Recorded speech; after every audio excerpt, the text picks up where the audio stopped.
She wasn't born into power, no crown, no wealth, no noble blood, just an orphan girl, a foreigner, living quietly under the rule of the most powerful empire on earth.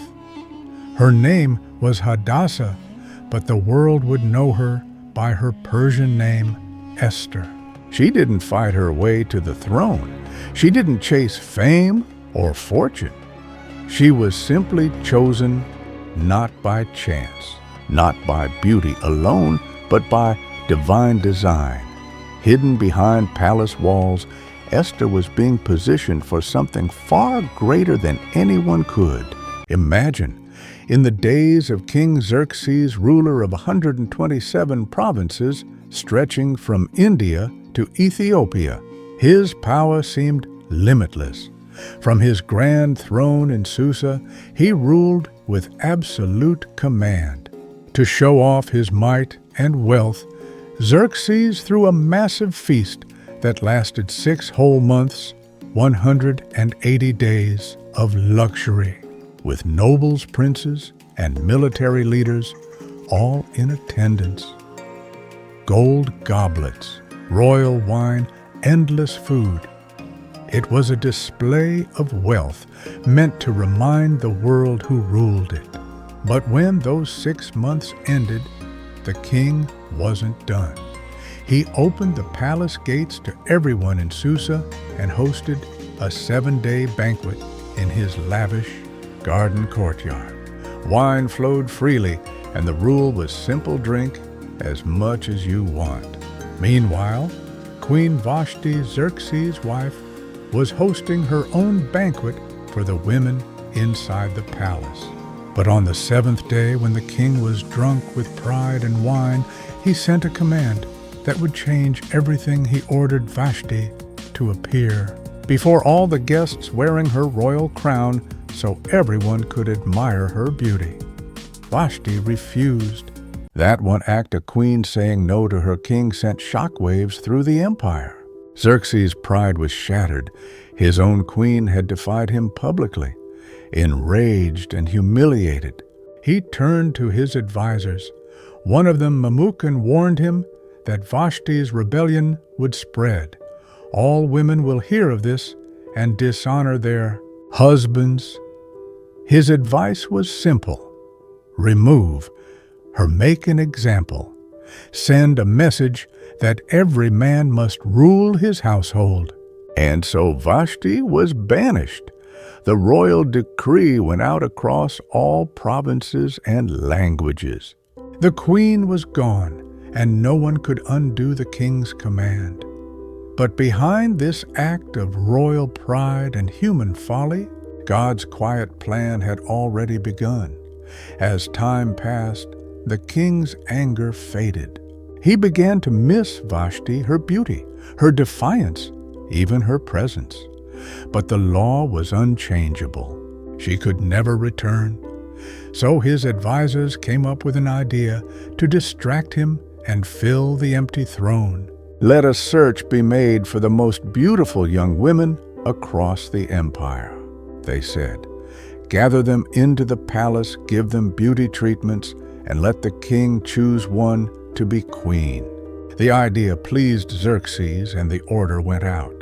Messengers spread across 127 provinces, from India to Ethiopia, collecting young women from every corner of the empire.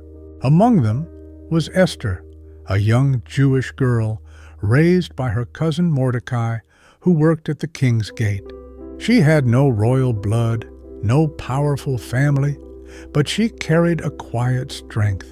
Mordecai had taught her to fear God and to keep her Jewish identity hidden in this foreign land. When Esther was taken to the palace and placed under the care of Haggai, the keeper of the women, something about her stood out immediately. She didn't demand luxury or attention like the others. Instead, she carried herself with humility and grace. And that quiet humility made her shine brighter than all the jewels in Susa. Haggai noticed. He favored her, giving her the best treatments and a special place in the harem. For 12 months, Esther and the others underwent endless beauty preparations, oils, perfumes, and fine cosmetics, all for a single night before the king.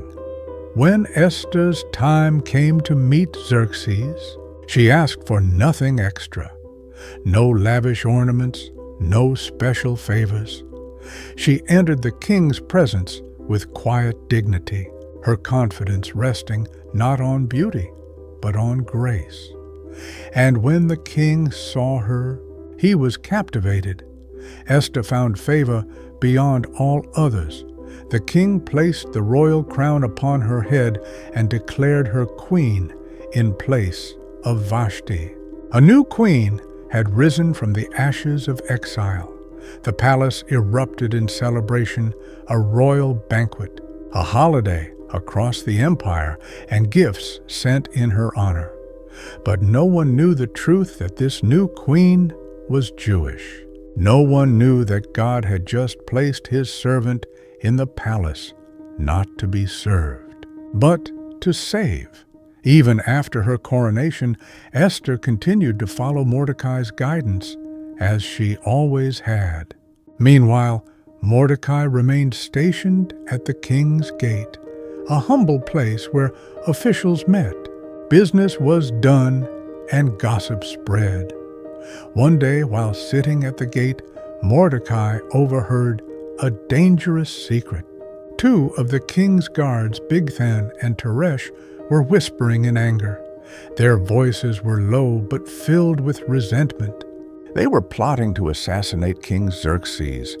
Mordecai didn't hesitate. He immediately sent word to Esther, who had direct access to the king. She relayed the warning, giving full credit to Mordecai. An investigation followed, and the truth came out. The two guards were found guilty and executed. The king's life was spared, but there was no celebration, no reward. Mordecai's act of loyalty was quietly recorded in the royal chronicles, a small note in a massive book, and then forgotten. Soon after, a man named Haman, an Agagite, was promoted to the highest position among all of Xerxes' officials. Everyone in the kingdom was ordered to bow before him, everyone except Mordecai. Day after day, Haman noticed the Jew who refused to bow. His anger grew into obsession, and when he learned Mordecai's people were Jews, that anger turned to hatred. He didn't just want Mordecai punished, he wanted every Jew in the empire destroyed. Haman cast lots or Purim to choose the day. Then he went to the king with a lie coated in half-truths. "There is a certain people scattered across your provinces," he said. "They live differently. They don't obey your laws. It's not in your interest to tolerate them." Without question, the king handed Haman his signet ring, a symbol of absolute authority. Haman wasted no time. He wrote a royal decree on the 13th day of the 12th month. Every Jew, young and old, was to be killed. Couriers raced across all 127 provinces, spreading the order. Panic and confusion gripped the empire. In Jewish homes, mourning broke out. Sackcloth replaced fine clothes. Fasting replaced feasting. The entire nation was paralyzed with grief when Esther heard that Mordecai was mourning in the streets. She sent a messenger to find out why. Through the messenger, Mordecai explained everything: the decree, the danger, the deadline, and urged Esther to go before the king and plead for her people. But Esther hesitated. She knew the law. No one could approach the king unsummoned. The punishment was death unless the king extended his golden scepter. "And I haven't been called in 30 days, she said. It was a risk that could cost her life. Mordecai's reply was unshakable. Do not think you will escape in the palace. If you remain silent, deliverance will come from somewhere else. But you and your family will perish. And who knows? Perhaps you were made queen for such a time as this." Those words broke through her fear. Esther's reply was resolute. "Go, gather all the Jews in Susa. Fast for me for 3 days. I will go to the king, even if it costs me my life. If I perish, I perish." On the 3rd day, Esther dressed in her royal robes and stepped into the inner court, a place where even queens risked death. The king saw her standing there, radiant and uninvited. Time seemed to stop. Then slowly, Xerxes extended the golden scepter. Esther approached and touched its tip, her heart pounding. The king smiled gently. "What is your request, Queen Esther, even up to half the kingdom? It shall be granted." Esther bowed slightly and said, "If it pleases the king, come today to a banquet I've prepared you and Haman." Intrigued, the king agreed. Haman's chest swelled with pride. To dine privately with the king and queen, surely. He thought this was the honor of honors. But Esther said nothing of her true request. Not yet. She watched. She waited. The time wasn't right. Before the evening ended, she invited them again. "Please come tomorrow, and then I will tell you my request." The king was curious.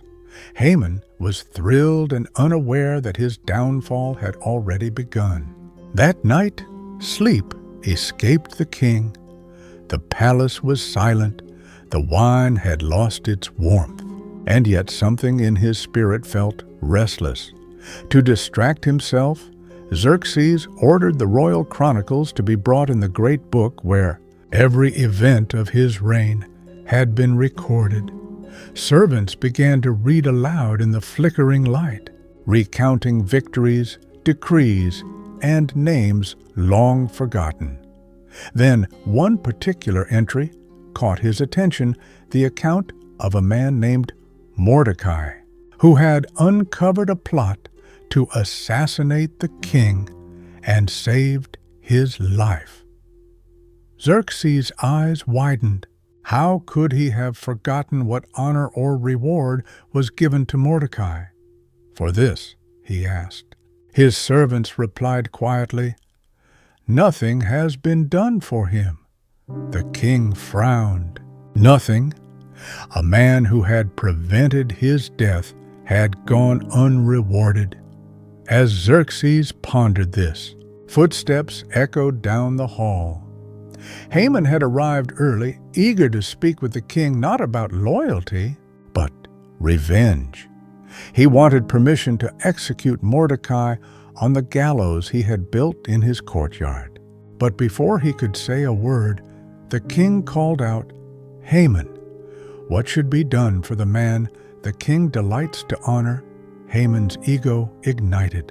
Surely the king must be speaking about him. In his mind, he pictured himself being praised before all of Susa. For the man the king delights to honor, he said grandly, "Let him be dressed in royal robes the king himself has worn. Let a royal crown be placed on his head, and let him ride the king's own horse through the city. And let one of the king's noble officials lead the horse, proclaiming, 'This is what is done for the man the king delights to honor.'" Xerxes nodded thoughtfully, then smiled. "Excellent. Go at once," he said. "Do everything you have suggested for Mordecai the Jew, who sits at the king's gate. Do not neglect a single thing." The words hit Haman like a hammer. His face turned pale.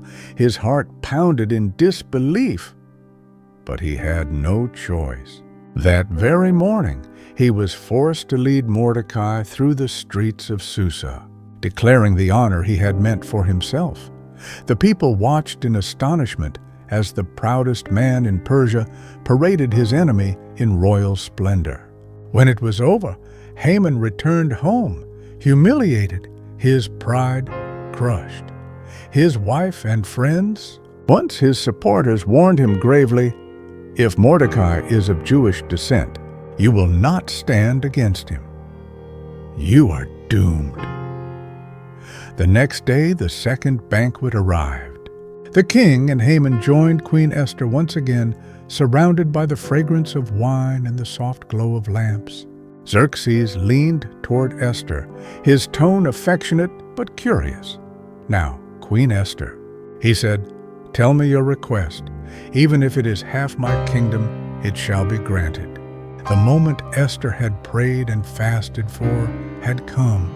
She took a deep breath and spoke with calm courage. "If I have found favor in your sight, O king," she said, "and if it pleases you, grant me my life. This is my request, and the lives of my people. This is my petition." The king froze. Confusion flashed across his face. "Your life," he repeated. "Your people who would dare threaten you." Esther's voice trembled, but her gaze was steady. "For we have been sold, I and my people, to be destroyed, killed, and annihilated. If we had merely been sold as slaves, I would have remained silent. But this evil cannot be ignored." Xerxes' anger surged. "Who is he? Where is this man who would dare to do such a thing?" Esther turned and pointed across the table. "The adversary and enemy is this wicked man, Haman." Silence struck the room. Haman's breath caught, the color drained from his face. Xerxes' eyes blazed with fury as he rose abruptly from the table and stormed into the garden. Too enraged to speak, Haman, trembling, fell to his knees before Esther, begging for mercy. He stumbled toward her couch, grasping at her hands, pleading for his life. At that exact moment, the king returned. The sight before him, Haman falling on Esther's couch, sealed his fate. "Will he even assault the queen while I am in the house?" Xerxes roared. Guards rushed in. Haman was seized instantly. One of the king's servants spoke up. "A gallows 75 feet high stands in Haman's house, the one he built for Mordecai." Xerxes' voice was cold. "Hang him on it." And so they did. Haman was hanged on the very gallows he had prepared for Mordecai. The symbol of his pride became the scene of his downfall. In a single night, the most powerful man in Persia next to the king was gone. Justice had moved swiftly, and the proud had fallen. The next morning, Xerxes gave Haman's entire estate to Queen Esther. She, in turn, appointed Mordecai to oversee it. The king also took off his signet ring, the same one that had once sealed the death sentence of her people, and placed it on Mordecai's hand, giving him royal authority. But even with Haman gone, the danger wasn't over. His decree, once sealed with the king's ring, could not be revoked, not even by Xerxes himself. The date of destruction, the 13th day of the 12th month, still stood written in law. The enemy's command lingered like a dark shadow over the Jews. So Esther went once more before the king, uninvited, risking her life again. Her heart was steady, her mission clear. "How can I bear to see disaster fall upon my people?" she pleaded. "How can I watch the destruction of my family moved by her courage and devotion?" Xerxes granted permission for a new decree, one that would counter the first. Mordecai was summoned to write it in the king's name, and seal it with the royal ring. Messengers were sent out with new orders to every province in every language, to every people. The decree declared that the Jews in every city had the right to assemble and defend themselves, to destroy anyone who attacked them, and to take the goods of their enemies if necessary. As the new decree spread across the empire, the mood of despair transformed into hope. In homes where there had been mourning laughter began to return. The people who had prepared for death now prepared to stand together. When the appointed day finally arrived, the 13th day of the 12th month, the Jews did not run or hide. Across all 127 provinces, they stood united. Their enemies came against them, but the tables had turned. The fear of the Jews fell upon the people, and royal officials supported them, for they now knew Mordecai's favor with the king. In Susa, the Jews fought bravely and defeated 800 attackers. Among them were Haman's 10 sons, men who had inherited their father's hatred and arrogance.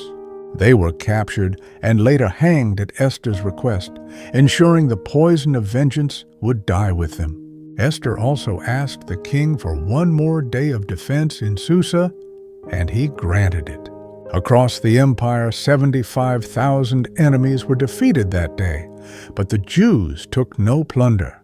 Their victory was not for greed or revenge, it was for survival, for justice.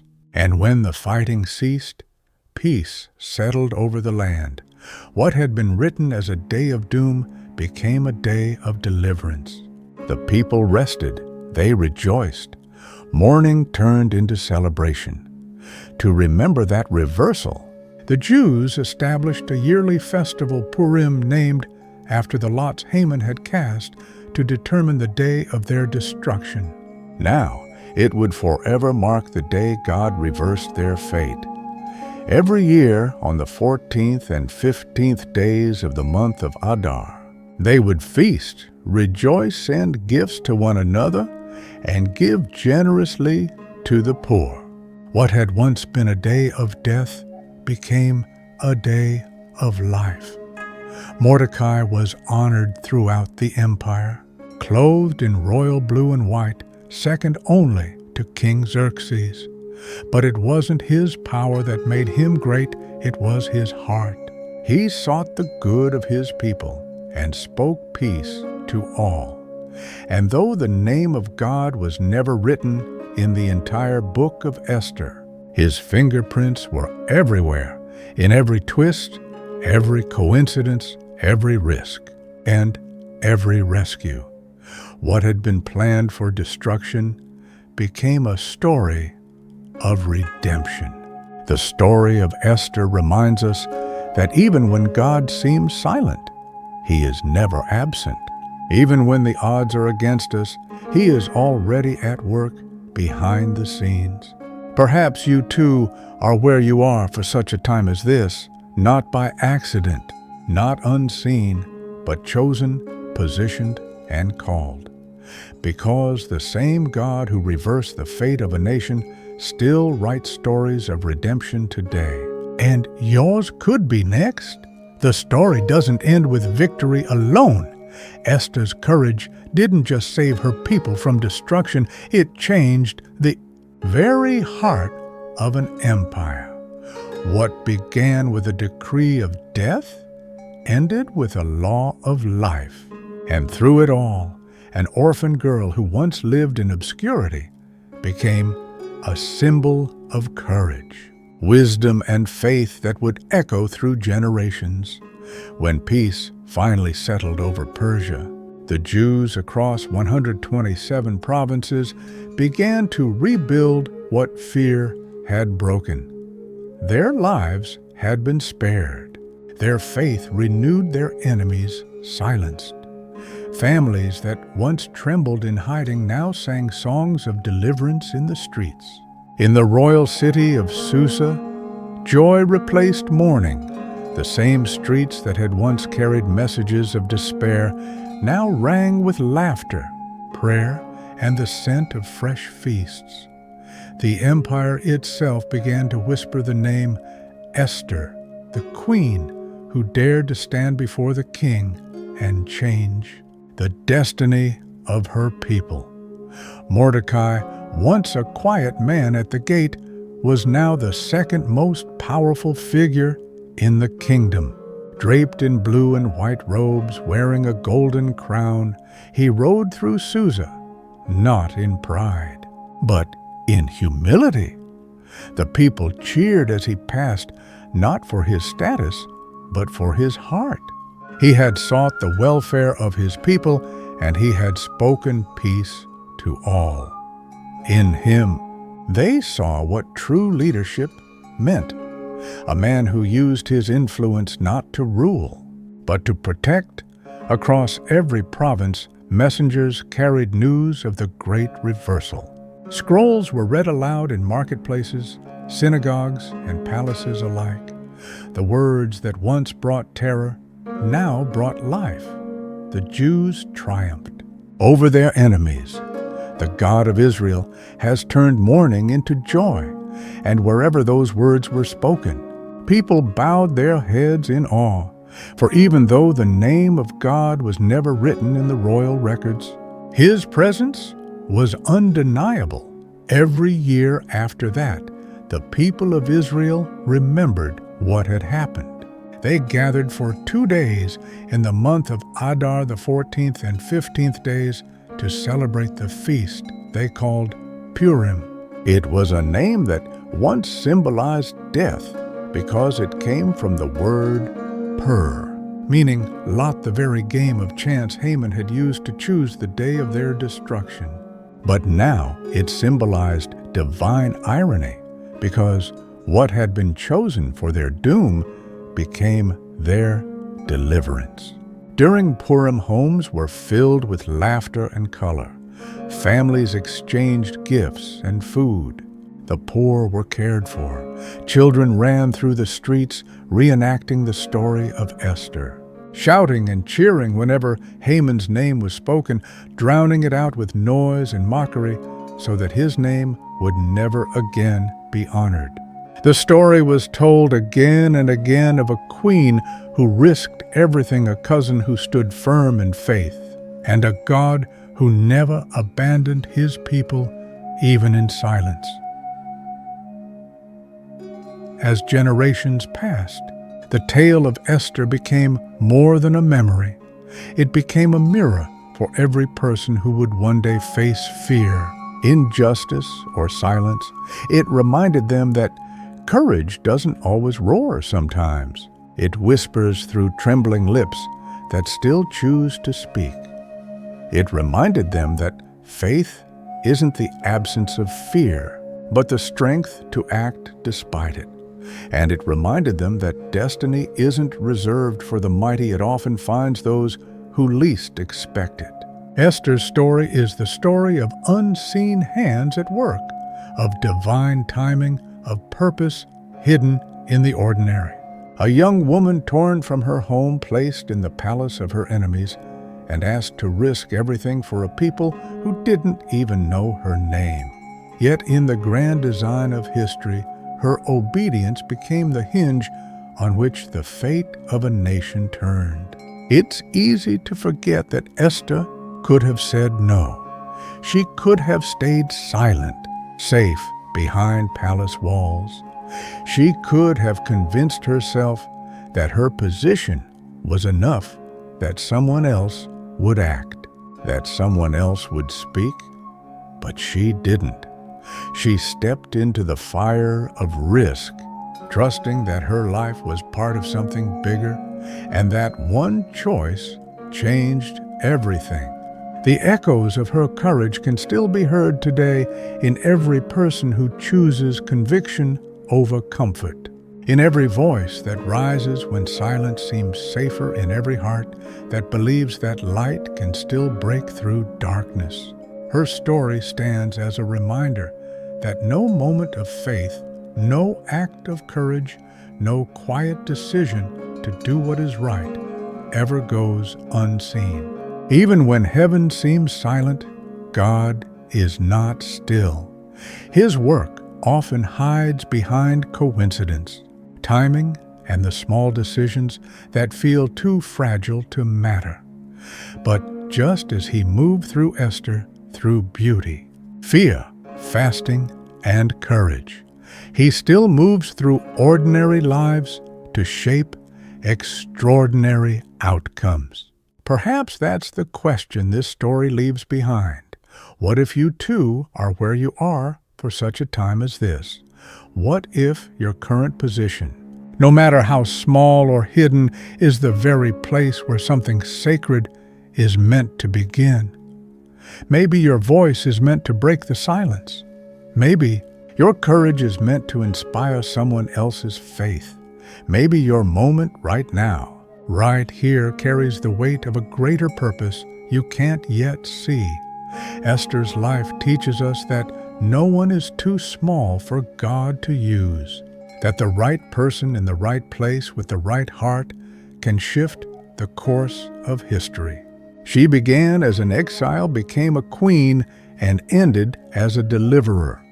Her crown wasn't just gold, it was faith, courage, and the strength to act when everything was at stake. So when fear whispers that you are powerless, remember her. When the world feels too heavy and your voice too quiet, remember the girl who stood before a throne and changed an empire. And when silence feels like abandonment, remember that even when God seems hidden, He is still weaving redemption behind the curtain. Because the story of Esther is not just an ancient tale, it's a timeless reminder. A whisper from history that says, you are seen, you are placed, and you are called. The God who reversed the fate of a nation still writes stories of redemption. And maybe, just maybe, the next one He's writing is yours.